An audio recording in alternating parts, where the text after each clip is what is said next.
Baik, puji Tuhan, selamat hari Natal, Ibu Bapak Saudara semuanya. Saudara-saudara yang mengikuti ibadah ini lewat YouTube juga, selamat hari Natal. Selamat bergabung dengan kami. Saudara-saudara, memang ruangan kita sangat terbatas.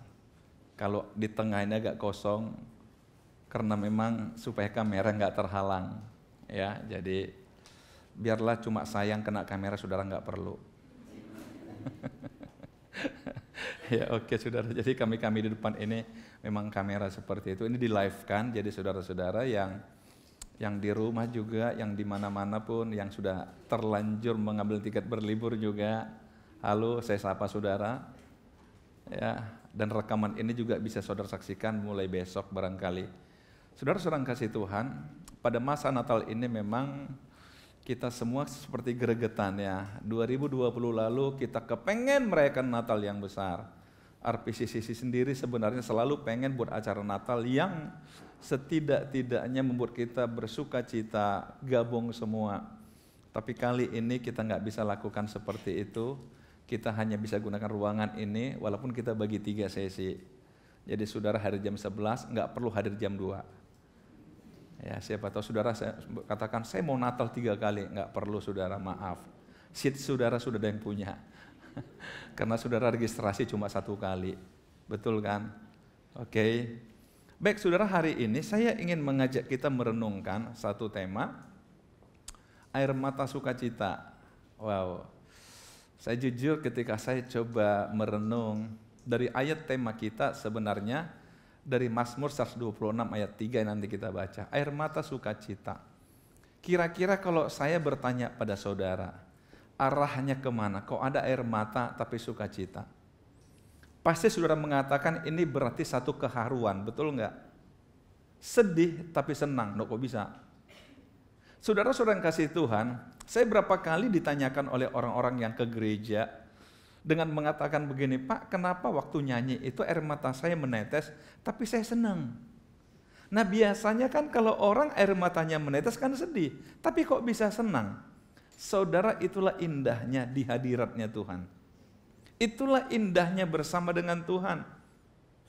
Kita tahu bahwa kita mesti ada mungkin pergumulan, ada masalah, menangis. Tapi dalam tangisan kita ada keharuan. Karena apa? Kita tahu Tuhan ada bersama dengan kita. Amin. Saya ingin ajak kita untuk belajar apa yang saya maksud dengan air mata sukacita. Mari coba kita lihat dalam Mazmur 126. Di ayat yang pertama, nyanyian ziarah. Ketika Tuhan memulihkan keadaan Sion, keadaan kita seperti orang-orang yang bermimpi. Sekali lagi, ketika Tuhan memulihkan keadaan Sion, keadaan kita seperti orang-orang yang bermimpi. Ayat 2, pada waktu itu mulut kita penuh dengan tertawa dan lidah kita dengan sorak-sorai. Pada waktu itu berkatalah orang di antara bangsa-bangsa, Tuhan telah melakukan perkara besar kepada orang ini. Ayat 3, Tuhan telah melakukan perkara besar kepada kita, maka kita bersuka cita. Ini menjadi ayat tema kita. Tuhan telah melakukan perkara besar kepada kita, maka kita bersuka cita. Saudara-saudara, kalau saudara lihat alur dari ayat 1, 2, dan 3, saudara pasti akhirnya paham. Mengapa saya akhirnya menyimpulkan bahwa ayat ini air mata sukacita.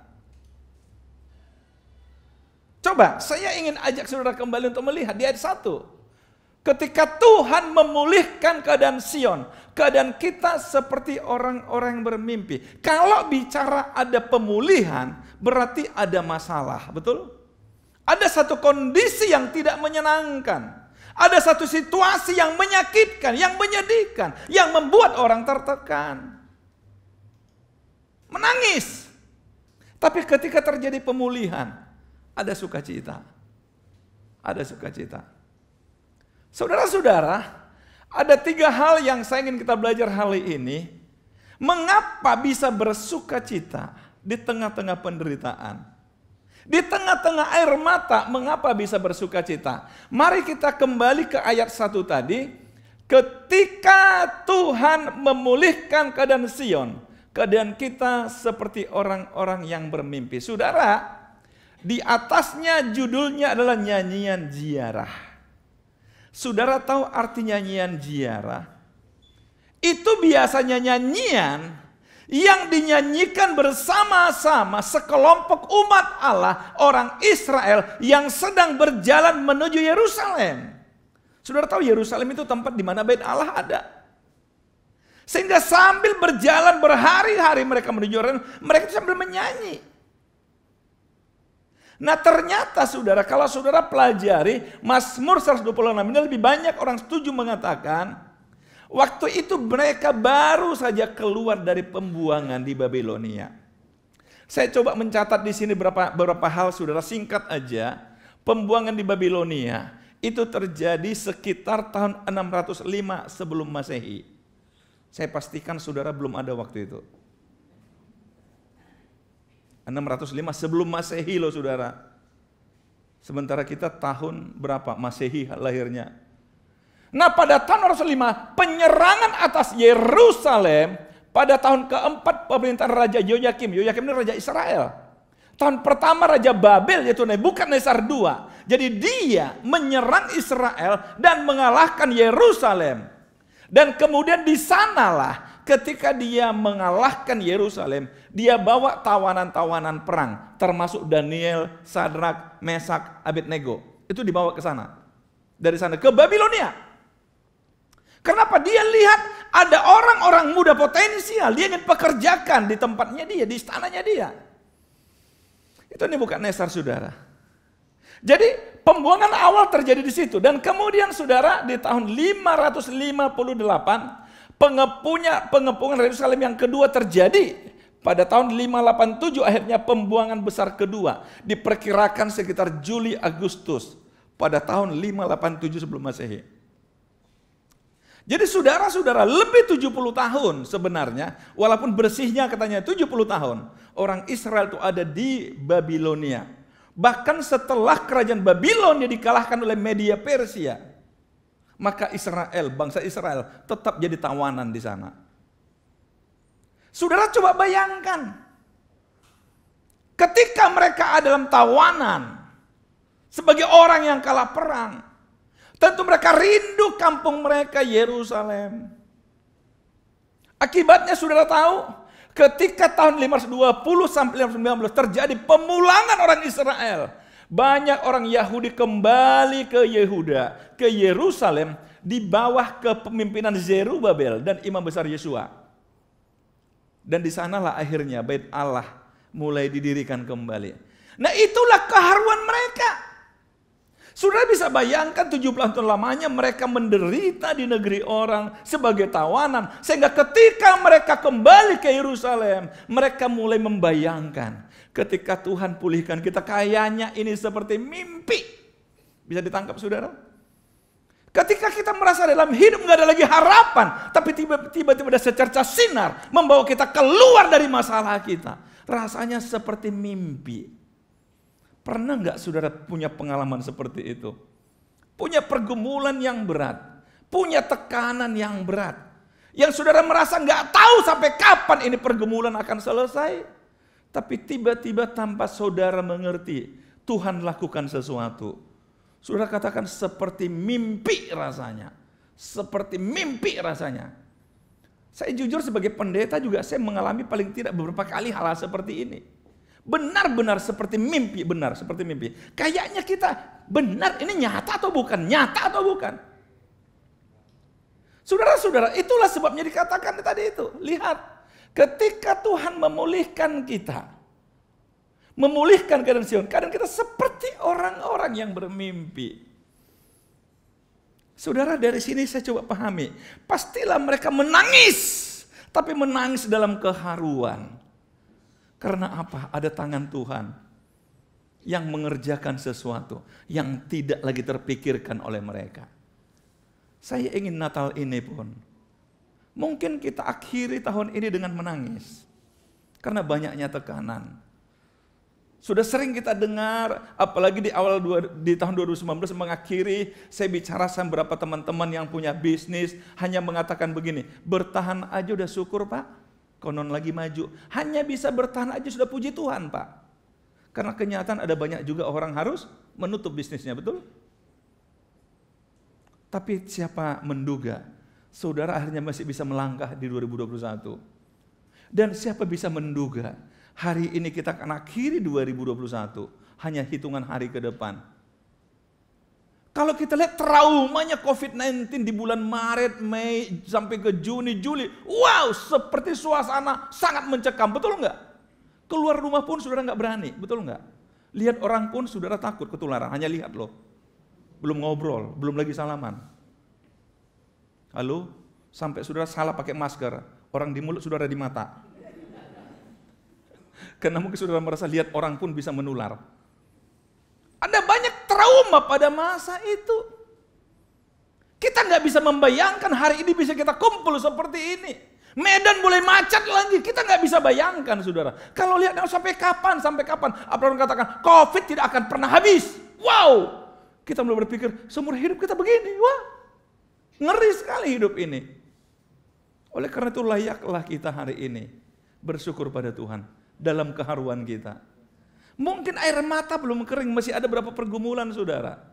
Tapi sekali lagi, ketika Tuhan memulihkan engkau, rasanya seperti mimpi. Amin saudara. Ini yang pertama. Dan yang kedua kita lihat di ayat yang kedua kembali. Di tengah-tengah kondisi itu di ayat yang keempat, pulihkanlah keadaan kami ya Tuhan, seperti memulihkan batang air kering di tanah Negeb. Di tengah-tengah penderitaan itu saudara, kita perlu meyakini bahwa kita punya pengharapan dalam Tuhan. Sehingga kita berani mengatakan, pulihkan saya Tuhan. Pulihkan keadaanku Tuhan. Pulihkan keadaan rumah tanggaku. Pulihkan ekonomiku. Pulihkan gerejaku. Pulihkan. Ini menjadi doa saudara yang ditujukan kepada Tuhan. Saudara, kenapa saya tertarik? Kenapa dipakai di sini istilah seperti memulihkan batang air kering di tanah Negeb? Saya coba mencari tahu saudara, ternyata batang air tanah Negeb itu tanah Negeb adalah sebuah padang pasir di sebelah selatan Yerusalem. Jadi padang pasir yang tandus, kering sama sekali. Tetapi saudara tahu tengah kekeringan itu jika hujan tiba-tiba turun, bisa berubah menjadi padang hijau berbunga-bunga. Tumbuh-tumbuhan subur luar biasa. Makanya agak aneh memang di Palestina sana saudara. Ada tanah yang bisa kering luar biasa. Tapi begitu curah hujan turun, tiba-tiba tumbuh pohon-pohonan. Saudara-saudara, akhirnya ada air di mana-mana. Makanya dikatakan tadi apa? Pulihkan kami seperti memulihkan batang air kering di tanah Negeb. Artinya apa? Saudara, saya nggak mau tahu apapun, seberat apapun masalah saudara. Yang saya tahu cuma satu, engkau punya Tuhan yang melebihi masalahmu. Jangan pernah putus asa di tengah tekanan saudara. Jangan pernah menyerah. Ketika engkau melihat pergumulanmu rasanya semakin membuat engkau tertekan, lihatlah kepada Tuhan. Dan katakan, Tuhan, pulihkan keadaan kami. Tuhan, pulihkan keadaan saya. Saya sangat optimis saudara di 2022 nanti. Kalau di 2020 kita memberanikan diri, 2021 maksud saya, ibadah 2 kali. Saya katakan pada beberapa orang, 2022 kita 4 ibadah. Amin saudara. Loh, saudara nggak yakin? Halo, 4 ibadah saudara. Detailnya nanti. Tentu nanti di awal tahun kami akan bicara dengan semua orang terlibat dalam pekerjaan Tuhan di sini. Dan kalau saudara mau terlibat, welcome. Tangan terbuka kita saudara. Siapapun ingin melayani di sini, ini rumah kita bersama, rumah Tuhan. Amin saudara. Pulihkan, saya yakin 2022 jadi tahun pemulihan. Itu keyakinan saya. Pemulihan gereja kita. Berani nggak saudara berdoa? Masih ada waktu berapa minggu ke depan, berapa hari ke depan di tahun ini. Katakan, Tuhan pulihkan saya. Apapun pergumulanmu. Kepada Tuhan engkau menghadap. Tuhan pulihkan kami. Pulihkan keluargaku. Engkau yang sakit, pulihkan aku Tuhan. Engkau yang punya masalah di pekerjaan, Tuhan pulihkan. Apa Tuhan nggak sanggup, saudara? Pulihkan keadaan kami. Nah mungkin ketika engkau berdoa seperti itu, engkau sambil menangis. Ini yang saya katakan air mata sukacita. Ketika engkau melihat masalahmu kemana, tapi ketika engkau melihat kepada Tuhan, engkau masih punya harapan. Engkau ada harapan di dalam Tuhan. Silahkan menangis. Tapi ketika engkau melihat pada Tuhan, tangisanmu akan berubah menjadi sukacita. Dan yang ketiga, saudara tahu. Hal yang ketiga kalau kita mau lihat. Mengapa saya katakan air mata sukacita? Dasar bersukacita, mari kita perhatikan di ayat yang kelima dan ayat yang keenam sebenarnya ini. Ini salah ketik ya, ayat 5 dan 6. Orang-orang yang menabur dengan mencucurkan air mata. Lihat air mata. Akan menuai dengan bersorak-sorai. Orang yang berjalan maju dengan menangis sambil menabur benih. Pasti pulang dengan sorak-sorai sambil membawa berkas-berkasnya. Tetaplah menabur walaupun dengan air mata. Artinya apa saudara? Jangan pernah menyerah dalam hidup. Tetap menabur. Walaupun engkau tidak melihat apa yang harus aku lakukan untuk berhasil, tapi tetaplah menabur. Salomo berkata dalam Pengkhotbah pasal 11, saudara, janganlah berikan istirahat pada tanganmu pada pagi-pagi hari, dan tetaplah menabur sampai petang hari. Karena kau nggak pernah tahu apakah ini atau yang itu yang akan berhasil, atau dua-duanya sama baik. Saudara, seringkali kita mencari tahu terlalu lama, akhirnya nggak tahu-tahu. Akhirnya nggak menabur. Waktu berjalan, lewat sehari, seminggu, sebulan, 2 bulan. Biaya hidup tetap jalan, betul nggak? Kalau saudara akhirnya mengatakan, saya mau istirahat kerja. Pertanyaan saya, bisa nggak istirahat makan? Bisa nggak istirahat bayar listrik? Bayar pulsa? Halo? Orang nganggur, biaya hidup lebih tinggi, setuju? Halo? Orang nggak bekerja, biaya hidup lebih tinggi, setuju? Berarti menganggur bukan sebuah keputusan bijak. Kerja aja. Setidaknya, kalau engkau bekerja, walaupun tidak menghasilkan, setidaknya tidak menambah pengeluaran. Amin, saudara. Kenapa saudara akhirnya asik bekerja, nggak pergi ke mall, nggak mikirin liburan? Halo, minimal saudara pengeluaran nggak bertambah, walaupun penghasilan tetap. Saudara, saya ingin kembali ke sini. Saya coba cari tahu saudara, kenapa dikatakan orang-orang yang menabur dengan mencucurkan air mata. Ingat tadi batang air kering di tanah Negeb, suasana yang penuh dengan kekeringan. Di mana-mana terjadi kekeringan. Saudara, kalau lahan sedang kering dan saudara disuruh menabur, mau enggak? Mau enggak? Bahkan dalam satu versi, saudara, satu tafsiran saya membaca seperti ini. Ini sebenarnya diceritakan adalah ada seorang petani. Dia hanya tinggal punya katakanlah 1 karung untuk benih. Dia sedang menunggu kapan hujan turun supaya aku bisa tabur benih ini. Tetapi di sisi lain dia nggak punya makanan lagi. Nggak punya makanan. Dia pilihannya hanya 2. Dia tetap menunggu sampai hujan turun supaya menabur benih, atau dia ambil benih itu dia olah untuk makan dia. Besok-besok masalah lain.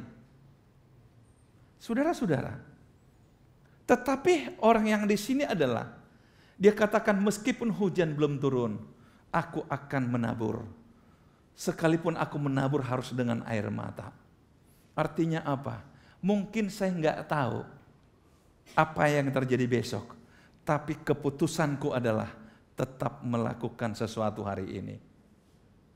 Tetap memulai sesuatu hari ini. Tetap berbuat hari ini. Itu artinya menabur dengan mencucurkan air mata. Menarik lagi dikatakan Orang yang berjalan maju dengan apa? Menangis sambil menabur benih. Saya ingat dulu anak saya yang cewek waktu masih TK, saya nggak bisa lupa itu. Dia sekolah di TK tapi selalu ada PR-nya, saudara. Satu ketika saya lihat dia sudah keletihan buat PR-nya itu, dan dia sambil ngantuk-ngantuk. Saya bilang, "Kak, udah tidur aja." "Enggak apa, aku enggak mau PR enggak selesai." Dia paksa terus, sampai saya marah sama dia. Saya bilang, "Kalau gurumu marah, papa hadapi dia." Itu karena sayang anak, tapi kan enggak apa, aku harus selesaikan PR-ku sambil ngantuk-ngantuk dia. Saya pikir begini, inilah kalau ini menabur sambil ngantuk. Tapi dia merasa bertanggung jawab harus kerjakan sesuatu karena dia nggak mau dianggap tidak menyelesaikan tugas. Saudara, di hidup ini seringkali kita memilih menunggu. Menunggu, tunggulah, tunggulah, tunggulah. Dan yang aneh lagi, menunggu sambil menangis. Halo, menangisi hidup, menangisi nasib katanya. Dan mulai nyalahkan Tuhan, mulai nyalahkan tetangga, mulai nyalahkan orang lewat. Halo, ini orang lewat lagi nggak tahu orang lagi sedih, coba apa urusannya? Semua disalahkan, semua disalahkan. Itu bukan sikap yang bijak. Berjalanlah, berjalanlah. Katanya beda pria dan wanita. Kalau wanita punya masalah masuk kamar dan menangis. Kalau pria punya masalah keluar rumah jalan-jalan, cari inspirasi katanya. Gimana? Benar nggak itu ya? Oke lah, saudara yang tahu. Tapi saudara, mengapa bisa sukacita di tengah air mata? Karena kita memilih tidak mau berhenti. Aku akan terus menabur. Aku akan terus menabur. Sekalipun air mata masih ada di mata. Jangan pernah berhenti dengan hidup. Saya ulangi apa yang saya katakan di masa lalu, dalam minggu-minggu sebelumnya. Hidup ini seperti sebuah perjalanan. Kita sedang bawa kendaraan, masuk ke satu jalan yang belum pernah kita lalui. Di awalnya kita anggap, wah ini jalan mulus sekali, saya pasti bisa mencapai tujuan saya mungkin dalam waktu sekian jam, udah sampai. Ternyata baru sejam saudara bawa kendaraan saudara, tiba-tiba ada jalan rusak. Saudara harus berhenti, atau setidaknya memperlambat kendaraan saudara. Yang tadinya barangkali bisa kecepatan 100, ini hanya tinggal 10 km per jam. Dan saudara harus lakukan itu perlahan-lahan. Dan kemudian setelah 15 menit sudah di jalan itu, tiba-tiba jalan mulus. Waduh, saya katakan puji Tuhan. Tetapi ternyata sejam lagi ada jalan yang lebih parah, lubang besar. Saudara tinggal memutuskan, saya mau balik atau mau terus. Kalau orang-orang bermental jelek, dia akan balik, betul? Tapi kalau orang yang punya motivasi mencapai tujuannya, dia katakan, saya akan cari cara. Bagaimana saya melewati lubang ini? Mungkin saya harus perlu bantuan orang. Mungkin saya perlu kerja keras menimbun atau membuat jembatan. Yang penting saya harus capai pada tujuan saya. Mungkin kita capek, mungkin kita letih. Tapi saudara yakinlah, begitu kau sampai pada tujuanmu, engkau akan bersorak-sorai sambil membawa berkas-berkasnya. Amin. Hidup adalah perjuangan. Jangan pernah menyerah. Di tengah-tengah tangisan saudara, tetaplah berjalan maju dan terus menabur. Di tengah-tengah penderitaan hidup ini, tetaplah optimis memandang ke depan. Dan katakan, Tuhan, pulihkan keadaan kami. Amin. Aku akan terus menabur, sekalipun harus dengan air mata. Aku akan terus menjalani hidupku, sekalipun dengan air mata. Aku tidak mau menyerah dengan kehidupan, sekalipun aku harus menjalani dengan air mata. Sampai pada waktunya, aku yakin, Tuhan bawa aku bersorak-sorai. Tuhan Yesus memberkati kita. Haleluya.